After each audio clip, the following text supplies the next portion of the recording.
Hello students, are you ready to listen me? Yes sir. ठीक है, तो I will tell you today 5 tenses, यानी कि कितने टेंस है ये? Present indefinite, past indefinite, future indefinite, present continuous और पास्ट कंटीन्यूअस। क्यों बता रहे हूं मैं 5? क्योंकि ये मैं तुम्हें पढ़ा चुका हूं, ठीक है? इसके बारे में एक साथ हम कैसे बना सकते हैं, एक साथ हम वाक्यों में कितना अंतर हमारा चलेगा इसमें, किसी की हेल्पिंग वर्ब बदलेगी, किसी की मेन वर्ब बदलेगी या नहीं, तो एक साथ कितना अंतर आता है टेंसेस में, वो मैं आपको बताने जा रहा हूं, ठीक है? तो ध्यान से सुनो स्ट्रक्चर। मैंने कुछ प्रेजेंट इंडेफिनिट में क्या है, do you catch the ball, बोलो do you catch the ball. Do you catch the ball? क्या तुम गेंद पकड़ते हो? क्या तुम गेंद पकड़ते हो? क्या तुम गेंद पकड़ते हो? तो तारा की है, कौन से टेंस की पहचान है? Present indefinite. और ये इंट्रोगेटिव वाक्य हो गया हमारा, क्या तुम गेंद पकड़ते हो? तो इसका आंसर देंगे हम या तो नाम है या हाँ, या तो हाँ में देंगे और या नहीं में, ठीक है? तो yes I catch the ball, yes I catch the ball, यानी कि मैंने आंसर दिया yes I catch the ball, हाँ मैं बॉल पकड़ता हूं या मैं गेंद पकड़ता हूं। ये कौन सा वाक्य हो गया? अफर्मेटिव। और कौन से टेंस का? प्रेजेंट टेंस का। बट जब हम बट लगा देते हैं तो यानी कि लीक से हट जाते हैं, यानी कि अब हम नोट लगाते हैं। बट का मतलब है जो बात हम कह रहे थे उससे कुछ अलग कहें, तो बट लेकिन he does not catch the ball, but he does not catch the ball, लेकिन वह गेंद नहीं पकड़ता है, वह गेंद नहीं पकड़ता है। समझ में आ गया? इसमें सब आ गए, इंट्रोगेटिव और अफर्मेटिव और नेगेटिव, और सब हेल्पिंग वर्ब। देखो यानी कि मैंने हेल्पिंग वर्ब डज और डू। डज प्रेजेंट इंडेफिनिट में एक वचन के साथ आएगी और डू, और जो डज डू नहीं होगा तो मेन वर्ब के फर्स्ट में या तो एस लगेगा एक वचन कर्ता के साथ, और बहुवचन के साथ एस या एस नहीं लगेगा, ठीक?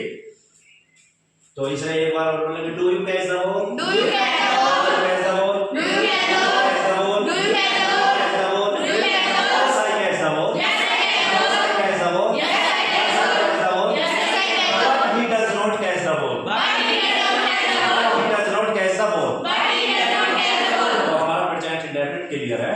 अब पास्ट इंडेफिनिट में आओ, इसकी हेल्पिंग वर्ब डिड देखो, देखिए हेल्पिंग वर्ब क्या है? डिड, और मेन वर्ब में क्या है? सेकंड। तो सब है इसमें, यस सर। जहां डिड होगी वहां मेन वर्ब की फर्स्ट आएगी, डिड नहीं होगी।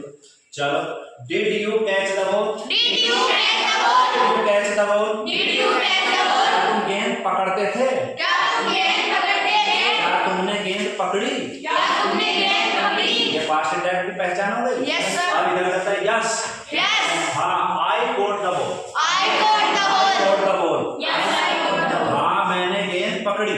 हाँ मैंने गेंद पकड़ी। ये कोड क्यों हुआ? क्योंकि वर्ब की सेकंड आती है इसमें, समझ Yes, गए? sir. इसका मतलब अगर पास्ट इंडेफिनिट का अफर्मेटिव है तो उसमें क्या आएगी? वर्ब की सेकंड। बट लेकिन तो but he did not catch, देखो did not आया तो catch, यानी कि did के आने पर कोड का क्या बन गया? फिर फर्स्ट फॉर्म। तो he did not catch the ball, but he did not catch the ball, लेकिन वह गेंद नहीं पकड़ता था, लेकिन उसने गेंद नहीं पकड़ी। हो गया हमारा पास्ट इंडेफिनिट क्लियर। अब इधर आओ, फ्यूचर इंडेफिनिट विल शेयर होता आईवी के साथ, आईवी के साथ शेयर हेल्पिंग वर्ब और बाकी सब के साथ विल जो बचे, ठीक? चलो, will you catch the ball, catch the ball, तुम गेंद पकड़ोगे, यू कैच द बॉल, क्या तुम वो गेंद पकड़ोगे? Yes I shall catch the ball, आईवी के साथ शेयर आता है, कुछ मार गया, I shall catch the ball. वैसे आजकल विल का ही प्रयोग होता है, लेकिन पढ़ने के हिसाब से हम आईवी के साथ शेयर लगाएंगे, बाकी सबके साथ। तो yes I shall catch the ball, हाँ मैं गेंद पकड़ूंगा,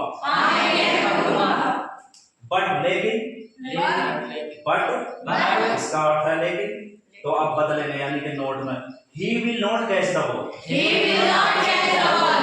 but he will not catch the ball But he will not catch the ball. लेकिन वह गेंद नहीं पकड़ेगा लेकिन वह गेंद नहीं पकड़ेगा. I shall catch the ball I shall catch the ball. गेंद पकड़ूंगा मैं गेंद पकड़ूंगा.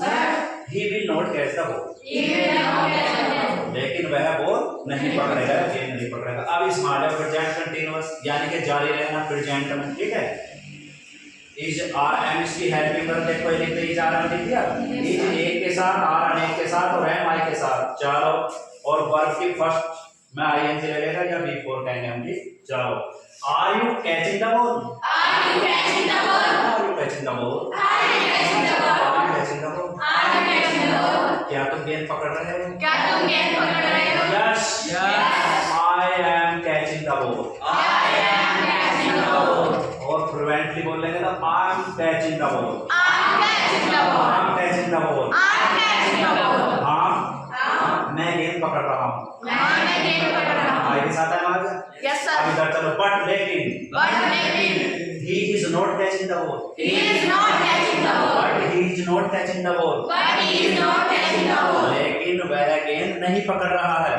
लेकिन वह गेंद नहीं पकड़ रहा है.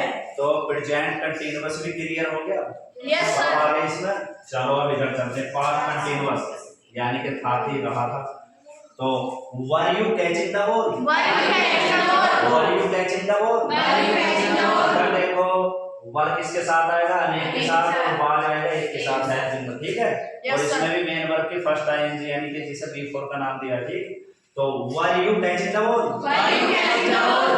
Were you catching the ball Were you catching the ball? क्या तुम गेंद पकड़ रहे थे क्या तुम गेंद पकड़ रहे क्या थे? तुम गेंद पकड़े हुए थे क्या तुम गेंद पकड़े हुए थे? Yes I was catching the ball I was catching the ball. I was catching the ball Yes, I was catching the ball. हाँ मैं गेंद पकड़े हुए था या मैंने गेंद पकड़ रखी थी यानी Yes, sir. यानी कि मैं गेंद पकड़े हुए था बोलो मैं गेंद पकड़े हुए था. I was catching the ball अब इस but But he was not catching the ball he was not catching the ball. लेकिन वह गेंद नहीं पकड़ रहा था लेकिन वह गेंद नहीं पकड़ रहा था. I was catching the ball Yes, I was catching the ball. वो गेंद पकड़ रहा था क्या नहीं पकड़ रहा मैं गेंद पकड़ रहा था. But he was not catching the ball But he was not catching the ball. लेकिन वह गेंद नहीं पकड़ रहा था लेकिन वह गेंद नहीं पकड़ रहा था. इस तरह से हमारे 5 आज क्लियर हो गए यानी कि ये थोड़े थोड़े पढ़ रहे लेकिन आज हो गया इसमें क्या आते हैं प्रेजेंट इंडेफिनिट में do does help in verb होते हैं या मेन वर्ब की फर्स्ट में ऐसी आई लगता ठीक है और एक वचन के साथ ऐसी आई है बाकी मेन वर्ब इसमें हेल्पिंग वर्ब डिड है पास्ट इंडेफिनिट ठीक is it clear Yes, sir. बस तो अब ऐसे ही आगे बोलते रहेंगे प्रैक्टिस करेंगे ये अब हमारी मेन वर्ब है इसे इसे बोलते लिखते हैं ग्रेज द एनिमल्स यानी कि पशु चराना ठीक तो अगर इसमें डालेंगे do you graze the animals बोलो Do you graze the animals? Do you graze the animals Do you graze the animals? क्या तुम पशु चराते हो क्या तुम पशु चराते हो? Yes Yes, I graze the animals I graze the animals. हाँ मैं पशु चराता हूँ हाँ, मैं पशु चराता हूँ. But he does not graze the animals But he does not graze the animals. लेकिन यह पशु नहीं चराता है वह पशु नहीं चराता है. Did you graze the animals? Did you graze the animals? Did you graze the animals? Did you graze the animals? क्या तुमने पशु चराए? क्या तुमने पशु चराए? क्या तुम पशु चराते थे? क्या तुम पशु चराते थे? Yes. Yes. I grazed. Second I grazed. I Yes, I grazed Yes, I graze the animals. the animals. हाँ मैंने पशु चराए. हाँ, मैंने पशु चराए. हाँ मैं पशु चराता था. हाँ, मैं पशु चराता था. But he did not graze. He did not graze. First I भी graze है.